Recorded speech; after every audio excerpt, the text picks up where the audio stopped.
మీకు ఎప్పుడన్నా అంటే ఆల్మోస్ట్ మనమంతా ఒక రూరల్ బ్యాక్గ్రౌండ్ నుంచి వచ్చిన వాళ్ళం, తండాల నుంచి, గుడాల నుంచి, చిన్న చిన్న పల్లెటూర్ల నుంచే వచ్చిన వాళ్ళం మనం.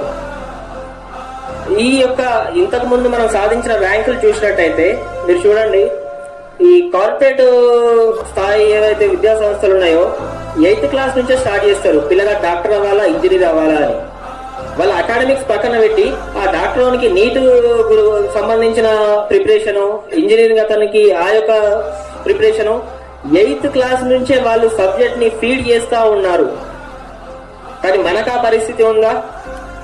ఇక్కడ ఉన్న ప్రతి ఒక్క విద్యార్థి వాళ్ళ తల్లిదండ్రులను చూసుకోవాలి, ఫైనాన్షియల్ గా వాళ్ళని స్ట్రాంగ్ చేసుకోవాలి, ఎట్ ద సేమ్ టైం ఇక్కడ కాలేజ్ ని చూసుకోవాలి, కాలేజ్ లో ప్రాపర్ అటెండెన్స్ మెయింటైన్ చేయాలి, సరి అయిన మార్కులు తీసుకురావాలి. ఇవన్నీ బరువు బాధ్యతలు దాటుకొని మరీ ర్యాంక్ కొడతాడు ఇక్కడున్న ప్రతి ఒక్క విద్యార్థి.